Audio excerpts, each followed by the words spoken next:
I just learned some jazz today. It's true. He just learned some jazz today. And you. What's up, guys? This week's sponsor is Revolution Farms. If you're not familiar, they're based here in Michigan where we are, and they grow fresher, healthier local salad greens more sustainably all year round. I mean, what's not to like about that? Am I right?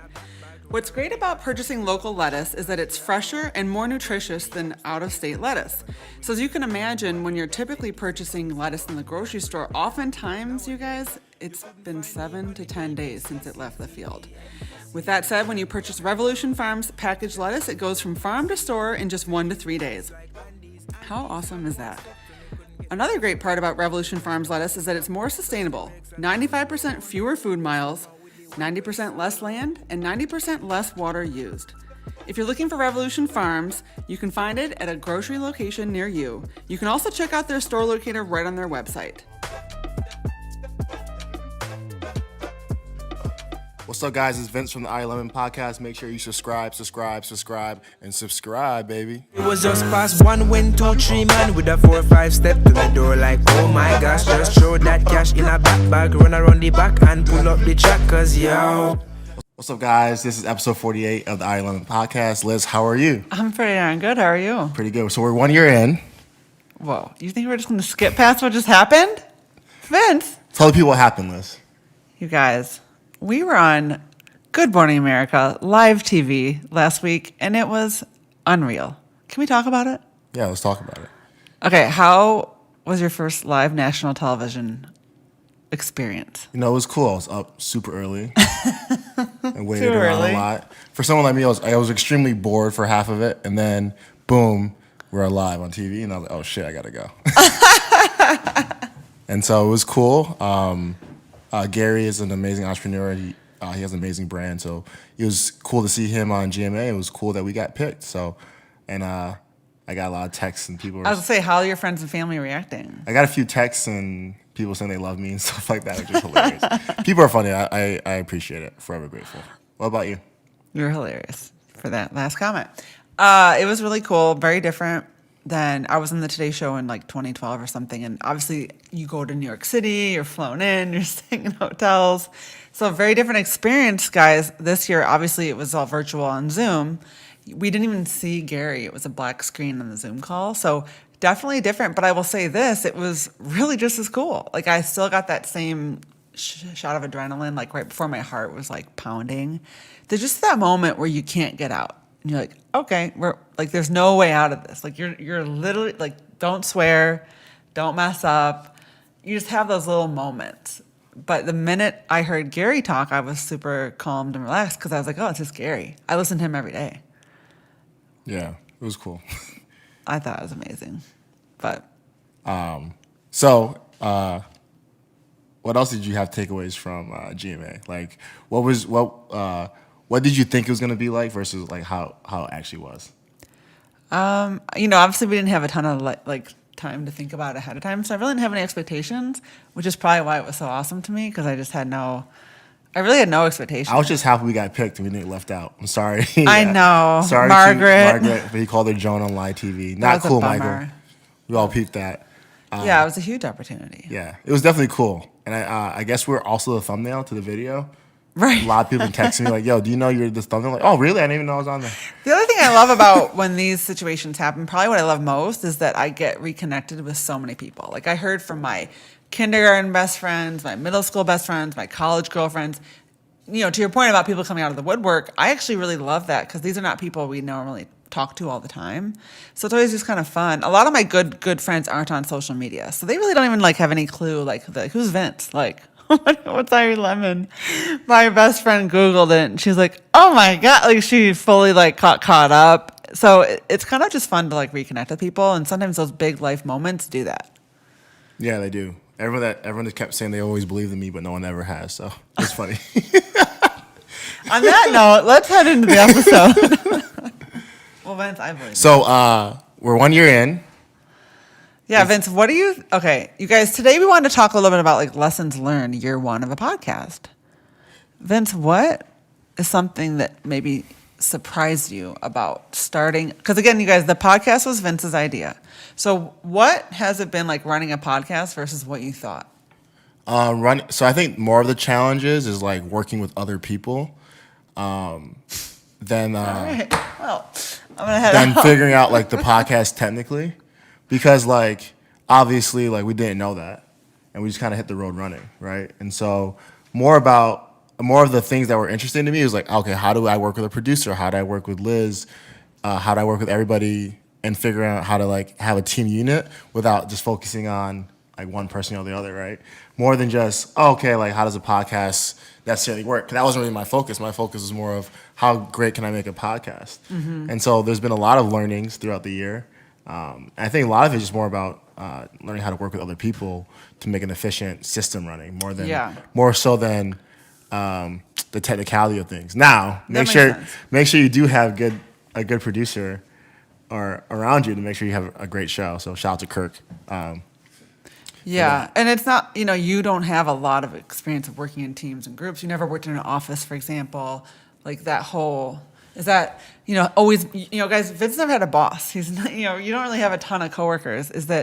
What do you think about Like group it's, work? I love group work. I have worked with teams in my first thing. It's just, I've never been the number two. I've always been the number one. So like, it's hard to, balance that sometimes, right? Like it's hard to like, okay, like this is not my show, right? This is a collab, like a true collab, not like, okay, we all work with me to help my thing happen, right? Like that's a completely different mindset. But the beauty of it is that great things can happen because of that, and sometimes you just gotta get out your own way and let great things happen, i.e. the Irie Lemon Podcast. That's funny. Well, yeah, this is my first partnership too. So I think similarly, yeah, it's different when you it's always just like when I'm in a company of one employee, but now suddenly I'm in a 50-50 partnership. So it's sometimes I was listening to a podcast recently that I'm not really good at doing things 50%. Just in general. Yeah. I'm not really good at 50%ing anything. I'm just really not, like, you know what I mean? Like, I really give everything 110%. Like, I'm usually the first to respond to an email, the first to turn something in. I really like to, I don't, like in groups especially, I just don't like to leave anyone hanging. I'm like the group person you want in your group that's going to do all the work. Like, that's just the thing. And so sometimes it's like, maybe I should be like, dialing it back and just chilling out or whatever else. But I feel like because we're such good friends, we kind of know how to work together pretty well and how to communicate really well, which I think would be probably, let's talk about communication. I think that's a huge part of any successful partnership. Yeah. Or a project, Yeah, I agree. I think communication is obviously number one. And we do have a friendship too. So we're always in communication. So I think that's great. Especially for an outcome of an episode, but just more about just like flow. And so I do think, but I've always been like, I get feedback that I'm not a great communicator, but I do listen.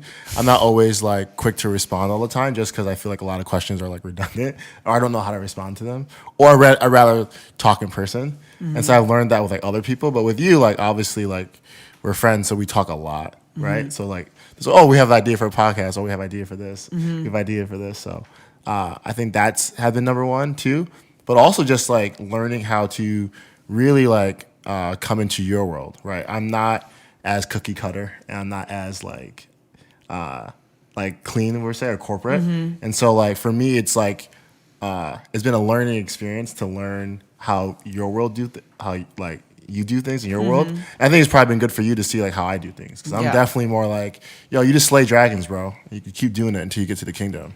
You know what I'm saying? There's no rules in my book. Yeah. Right. The only rule is to win. Right. That's exactly. it. And so, being a visionary and architecting ideas and seeing partnerships further ahead and knowing what's right further ahead than most people, it kind of gives me advantage, because I'm always able to have leverage. Yeah. Right, in those kind of cases. So I'm excited though. I'm excited for year 2, 3, 4, 5, 6, 7, and 8. So, but yeah, it's been great.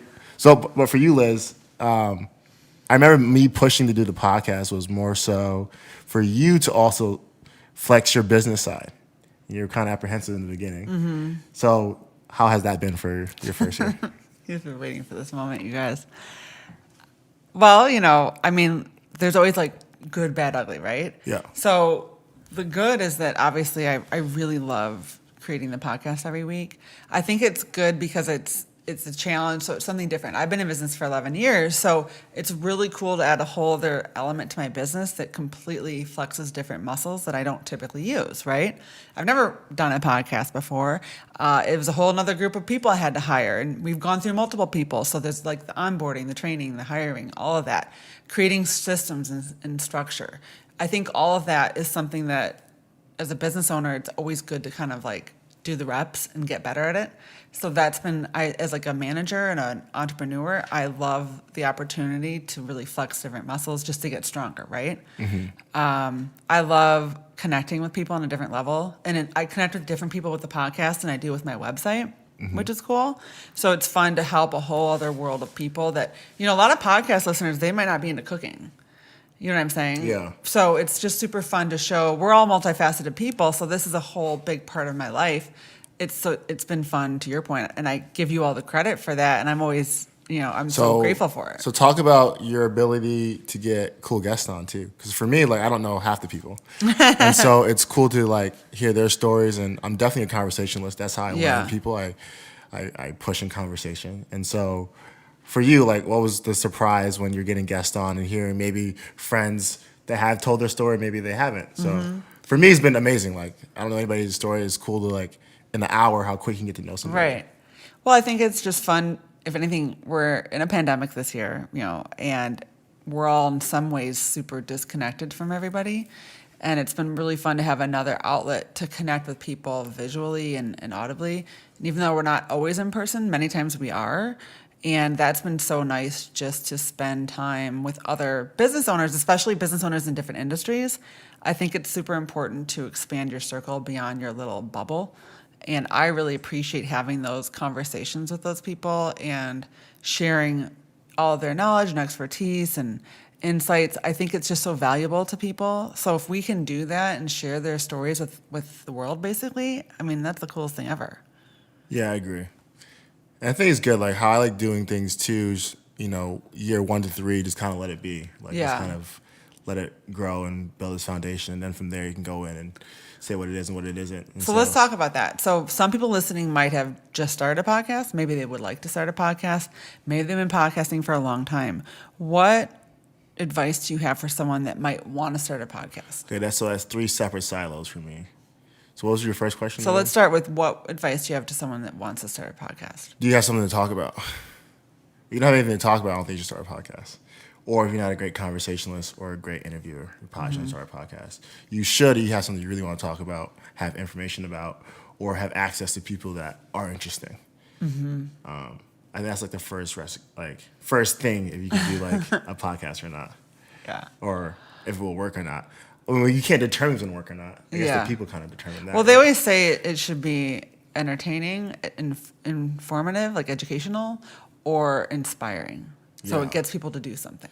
And I think, what was your second thing again? So, I think I was just talking about people in different stages of podcasting. Maybe they've started a podcast and maybe they're in their first 90 days and they're just maybe struggling or, there's always that time period of the difference between people that stop. Like there's many people that'll do 5 episodes and that's it. Okay, yeah. So being consistent, and not stopping. I guess if you decide to do a podcast, how do you know what's a success or not? I think that's where a lot of people probably stop at. Like, well, I only got 5 listens. Mm-hmm. Well, how do you determine your successes, right? Do you determine every episode of success or you determine views on your episode of success, right? And so if you have no followers, no base, you're going to have to build from ground zero. Right. That's kind of the understanding. Right. And so I think when you're 2-3 years in, then you can be more anal about, okay, we're not here yet and why. Right. But if you're 90 days in, 12 episodes in. Yeah.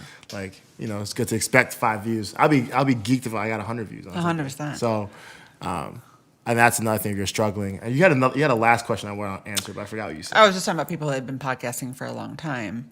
I was just saying, regardless of what stage you're in, what advice do you have for people that are podcasters or want to be? I mean, they've been longer than us. Come on our show, please. Right. So what's the biggest lesson you learned in year one? From podcasting or just the business total? Podcasting. That it's well, first off, it's a lot more work than you think it's going to be if you're actually trying to do it. And it's okay if things change. Because I think we started off with doing letters, and that's not far away, that we're not going to not do that anymore. But we have done that. We've had guests on. We've talked about food. And so and I like that kind of stuff. So just continue to be flexible and just continue to be open for new opportunities. Yeah, I think for me, this is the part of my business that's like the least structured. And I think that's a good thing. It's nice to have aspects of my business that aren't so highly managed. And, there's a difference between an 11-year company and a 1-year company. So it's kind of fun for me to have an area that I can kind of play in a bit more and not really worry about perfection and all of that. Like we talked about in the Essentialism podcast, done is better than perfect. That to me is like such a big piece of advice to anyone that wants to start podcasting or is just starting, is not to beat yourself up if things aren't perfect, because we're still trying to figure out what we're looking for. Yeah, every day. Yeah. And I think that's like the cool thing. And Right. so, and who's been listening on the journey. Right. Thank you for that. And I think it's cool to see like us work together too. I think that's been cool. Definitely like So talk about that a bit. like you just don't know, right? You don't know what's going to happen because we have two like philosophies that are completely different from each other, but we end up with the same kind of goal, and we both get there. And so it's kind of cool to like still get there and see like the opposing sides work together versus like against. If that Right, makes of sense. course. Right, because a lot of times I think people focus on a power struggle. They're like, oh, well, I think I let you do you all the way, all the time. And so, like, that allows things to develop on that front. Right. You know what I'm saying? And so... And vice versa. And so, yeah, exactly. And so, I mean, I let you not respond to emails and texts. Yeah, all the time. I let you do that. And so, like... And then... But you have to, it has to be a mutual give and take. It has to be mutual give and take. Yeah. And so, like... I mean, here's the thing, guys. I think it's important. It's easier to go into business with people that are like you because you both have the same communication styles. You both structure information in your head the same way. If you're anything in a Myers-Briggs, Vince is an ENFP. I'm an ESFJ. Yeah. So Vince looks at structure and schedule and timelines as restrictive on his freedom, which is like his worst nightmare. Me, having That's structure security. gives me the most freedom. Because of my structure, I can go on vacation any day I want. So... But it's how we view and process information and take in information, right? Exactly. Vince leads by curiosity. That's why he loves taking people down rabbit holes in conversation. That's how but understanding who you work with, I can't recommend enough. Know their Myers-Briggs, know their Enneagram, and that way you will not fill in the gaps with missing information or misinterpret their actions or their communication style or their lack of communication is something it's not. I think that's been the biggest lesson to me of having a true 50-50 partnership. And it works. Yeah. It works if it works. I'll say that. Right. And it's working. Right. For us. Sometimes Sometimes it doesn't work, and then I'll tell you, get the fuck out. Like, yeah. Why don't you talk about, I mean, you've been in other podcasts this year that you did decide to part ways with. Let's go there for a second. Whether it's a podcast or anything else, you can do this, Vince. Why don't you give people advice? I only how to do this one way. Let's talk about when something isn't right. I don't know how to do this one way. All right. Well, let's not talk about your podcast. No, let's just talk in general. No, we can go down the road, but all right, I so don't want to do it one way. So well, Kirk can cut it out. We don't like it. Here's what I'm thinking. So I was just listening to a podcast today about why sometimes it's good to quit. Certain things aren't worth continuing. And to your point about knowing how people work, there will be some people that aren't easy to work with. And it's okay to decide not to continue working. I have a way to explain this. That's nice. You can finish your point. I was just going to say, what advice... You're someone that was in a long-term project that did end it this year. When do you know when to quit something? I think the conversation is values. Okay. And so a lot of times when you feel insecure or you put anyone on a pedestal, you're challenging your values, or what I like to say, rubric. right? But I'm gonna just use values because it's easy to understand. So a lot of times people sacrifice their values to appease other people or to punish other people, right? It's like, okay, cool, those are your values. Don't ever punish somebody if that's not their values. Right. And also don't try to like aspire to be somebody, like, because like, why would you want to be the second of anybody else when you could be the first of it being you? And so a lot of times partnerships fail because values don't align. And so, and me being kind of ahead knows when it's going to happen, and I'm okay with it because I've never been hooked on to anyone for my success or anything that I want. Like it's always going to be on me regardless, 100%. I I like working with people as a choice. I don't have to, right? And so I'm okay with things falling by the wayside. I'm okay with things ending. Like that's never been a deal breaker for me. You know what I'm saying? So I kind of get excited when those kind of things happen actually, because like, oh, I get an extra hour of my fucking Sunday back. You know what I'm saying? And so it did suck that something I spent a year on did kind of fizzle out. But at the same time, like it is what it is. Yeah. And you keep moving forward. And, That's such a good advice. And I would be lying to myself if I knew that our values didn't align. And you kept it going. Right? And Right. so, and I still kept it going out of other obligations. And so I feel like this was kind of, you play stupid games, you win stupid prizes, and that's a prize that I won. Yeah. I like that. All right, you can ask me a tough question now. Or an easy one. No, I'm actually a tough one. So how is it like balancing a new business, still doing your old business or your main business, and then also looking to start more? Right. And how's like also being a mom and knowing your personality type and how you handle those kind of things? Like how has it been over the year? So I think actually it's been really fun. I definitely like to work, right? So I don't get too upset, for example, if I actually love working on the weekends, which, side note, I was talking about this the other day. Working on the weekends is so great, you guys, because you don't have appointments, you don't have meetings, you're not getting emails. Not a lot of people need something from you. So I get a lot of output done on the weekends. That way on the weekday, when every minute someone's emailing me needing something, which again, it's people that need things from me. There's nothing wrong with that. But when you're starting and stopping projects all day, you never get anything done really well. So on the weekend, I create a lot of content and things like that. That way on the week, I'm not pissed off when someone's texting me and emailing me and calling me for things. You know what I'm saying? So I think the biggest thing is I've had to really fine-tune my time management. I've had to really fine-tune my priorities. What is most important to me? And really stepping back. So now we're a year in.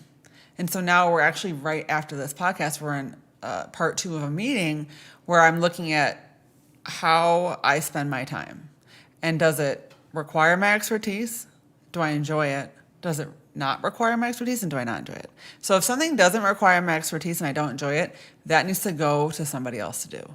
Because I won't be able to continue to be the leader and the mother and the wife and the friend if I'm spending all my time doing work that really doesn't require my expertise.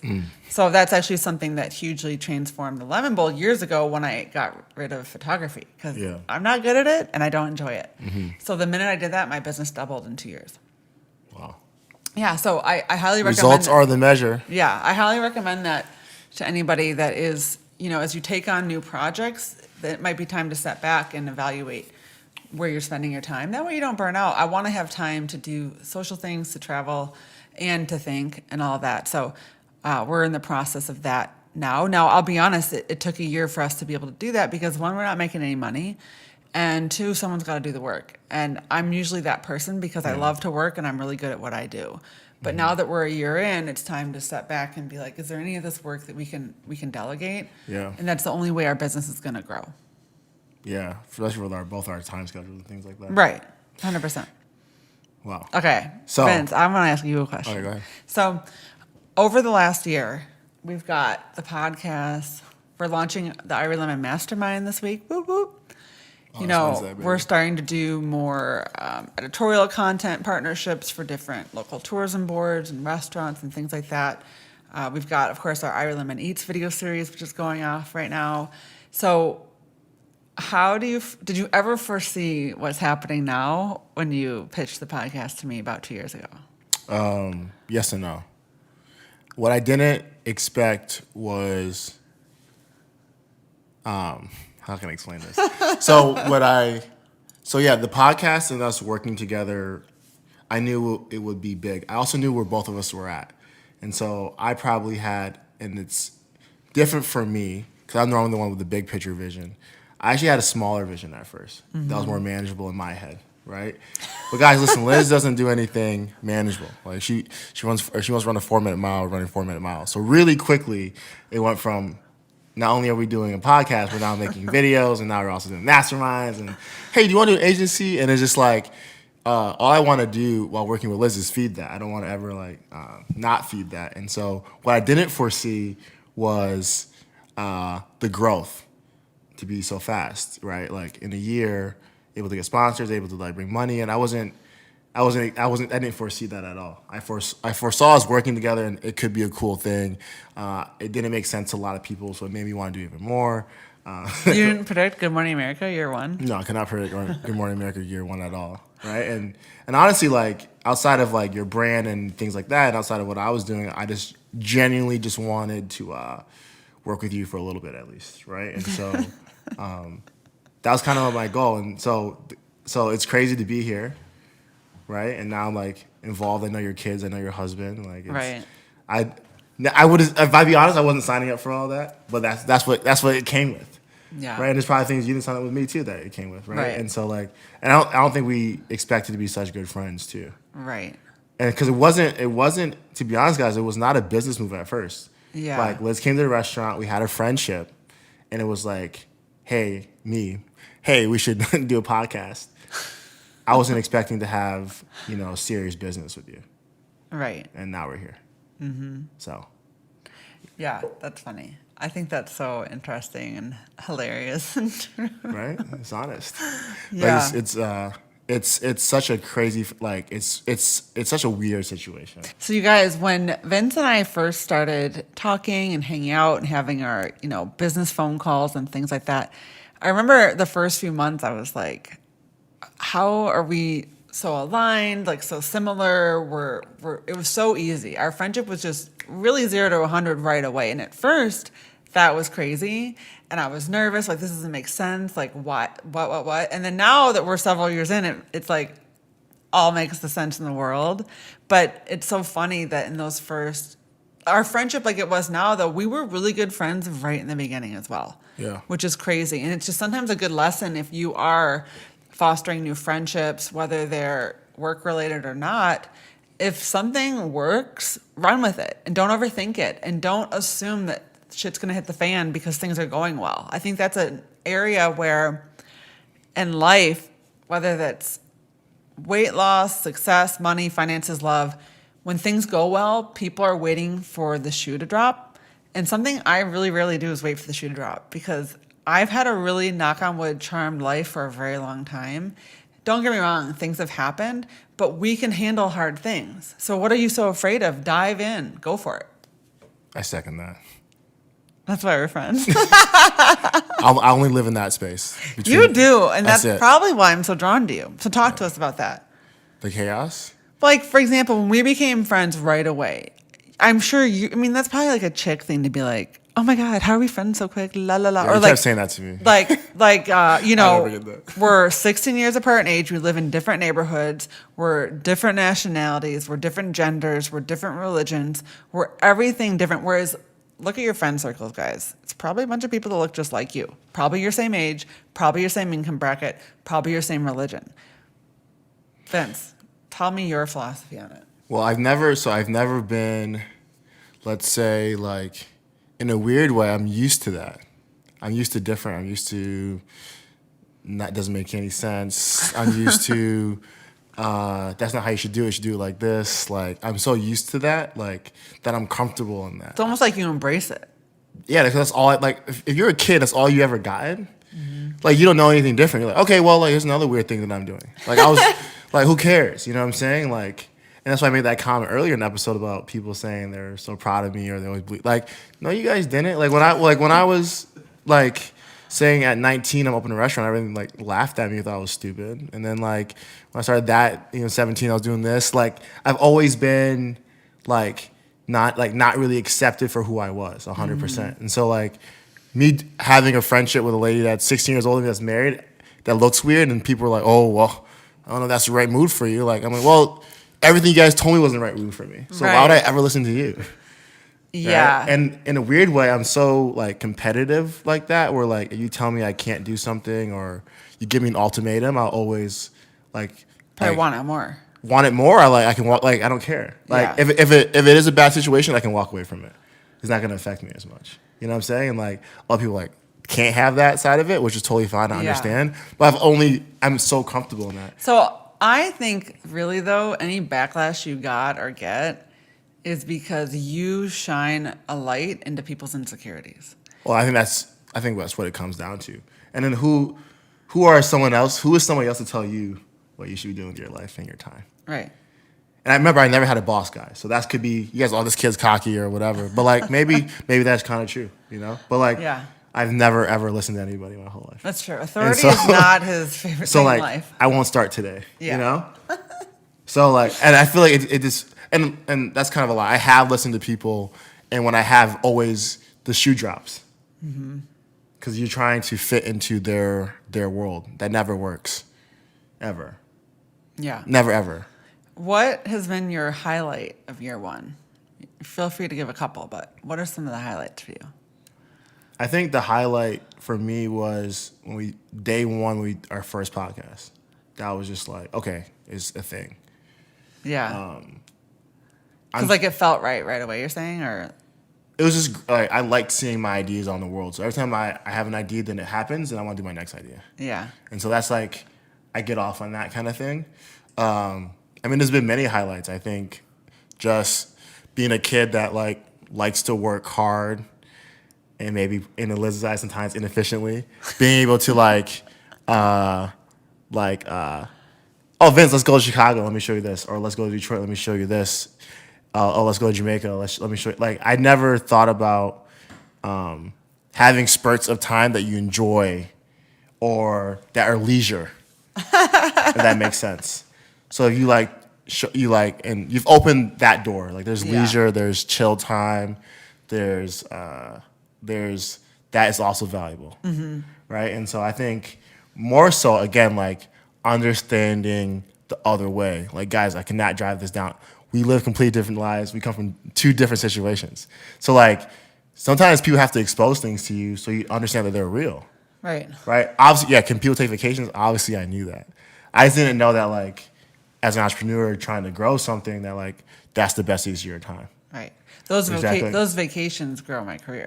Exactly. Yeah. And so that might not necessarily be the right formula for me, but like it won't kill me if I go to Chicago for a weekend. Correct. But a year ago, I would not even take the day. Right.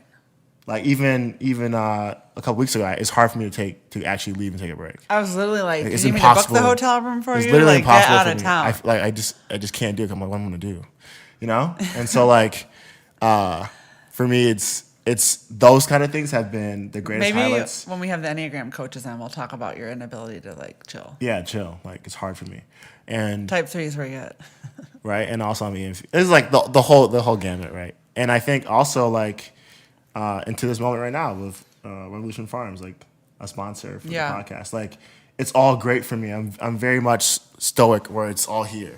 Right. Everything's good. Ventus super even keeled. Even when it's bad, it's good. Like I don't. Like, and I feel bad for other people a lot of times. Like, okay, there's something going on there. Yeah. But like for me, it's just like I'm chill, bro. Right. Let's get it. I'm like up here. Like remember we were waiting for the GMA. And I was like freaking out. Yeah, like Liz is like completely freaking out the whole time on coffee. Oh, let's go bagels. Let's go. And I'm like, okay, I'm down. Like, can we just listen to some Drake in the car though? Like, that'll pump me up, And like, but I appreciate it. Yeah. Like, I don't demonize you for it. And same, right. And so it's like, okay, Liz is sick, super excited. But then it was like, when we like sat next to each other, I started getting your energy, and you're like, I'm so nervous. You kept saying that, and I wasn't. And I remember then I'm like, fuck, now I'm nervous. And then I chilled out, yeah. And then you're like, I'm not nervous anymore. I'm like, fuck, I'm so nervous. I was like, that just take away your nervousness. Isn't that funny? And now I have it. Well, we all take on everyone's energies. Yeah. That's just like, can't avoid that. Can't avoid that. But jokingly, but it's all good. Sorry, it was Good Morning America. But like, yeah, like I was a little tired too. yeah, like that was weird. I mean, yeah, you were up at 4:30. I had to be up at 4:30. It was crazy. To be Zoom camera. I know. I definitely was like, man, I just pulled up. If it had been like week 1 of the pandemic, we could have all been in like pajamas still. But now people are like looking hot on Zoom. So you just can't. The only thing I regret is like I had 2 outfits. I had my Amy Leon Dior outfit and I had my Irie Kitchen outfit. And I was like, you know what? I'm not gonna make this about me. So I wore the Amy Leon Dior outfit. Fucked up. If I knew that we're gonna be the thumbnail, I would have that shirt that said Irie Kitchen on it. You really should have. And I was like, yo, like I'm kicking myself to this day about that. That's funny. Well, it won't be our last time. I promise. Yeah, probably not. No, it won't be. All right. So in closing, I'm gonna share my highlight of year 1. I would say for me, the fact that we just did it for a whole year consistently every week, I think that's huge because I was so afraid of the work involved. Now, guys, I'm just going to be totally candid with you. It's a lot of work. And frankly, if the Lemon Bowl wasn't so mature and automated and I didn't have money to pay for people to do work for me, this never would have been able to happen to the level that I want to do it. Because I don't really do things half-assed. And I'm not looking for like pathetic hobbies at this point. Like I don't need that. Like I'm not looking for like, you know. So it's a lot of work and you have to be patient because there's going to be hiccups. And like I said, we're a year in, we're still getting our structure set up. And I am not the most patient person. So it's been a lesson to me. Is tenacity the right word? Big words here, guys. But it's been a lesson to me about just being patient and sticking with it. And also that not everything has to be perfect. And also just that if you are going to grow a team and you're not doing every task yourself, you have to relinquish control on perfectionism. And by the way, I'm not perfect at all either. But of course, when someone else is doing work for you, and I now have many people doing work for me in all different areas of all my businesses. So collectively, there's a lot going on for the Lemon Bowl and Irie Lemon that I'm not touching. So making sure that the brand I've built over 11 years doesn't fall off a cliff because of this random kid's idea is hugely important to me. So I'm just so proud that I took the leap because I'm not as big of a risk taker as Vince is. So many people I know start podcasting and quit because it's so much work. Now, admittedly, thank goodness we have an amazing producer because I could not do that. Thank goodness I had money to pay for equipment. Thank goodness I have the time. Thank goodness my kids are in school right now and I can be here. So there's a lot going on. I know a lot of people doing podcasts on their own don't have all those resources, but I'm just so glad that we did it. We stuck through it. We're continually getting better, which I think is super important. I'm a big fan of continual improvement. And I'm just so glad that Vince, you put up with me. I know I'm a piece of work. Yeah, she is. It's worth it. 100% worth it. All right, guys. All right, guys. Thank you for listening to this episode. Thank you for No, I have a question as a potential listener. Yeah. So great, you guys just recap year 1. Yeah. What's up for year 2? Okay. Where's the vision? So Vince, Well, we what haven't. is ahead?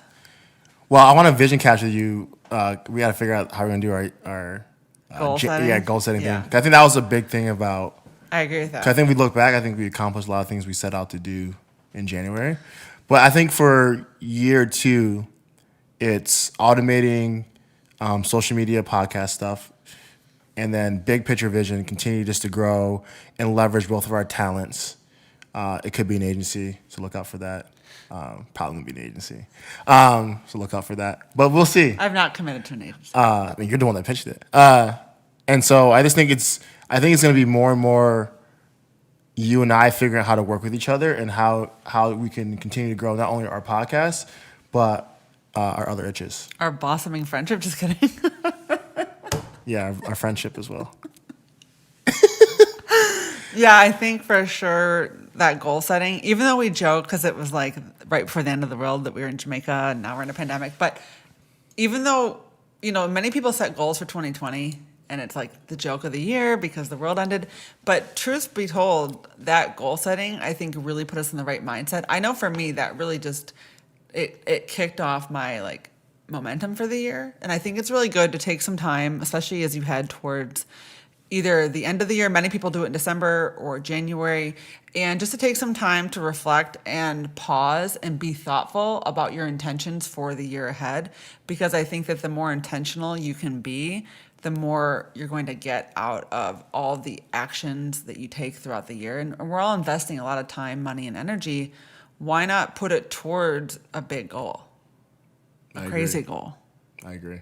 Are you ready to get, big picture thinking here and really go for something crazy, Vince? Oh, yeah. Oh, yeah. Take it easy. Oh, my gosh.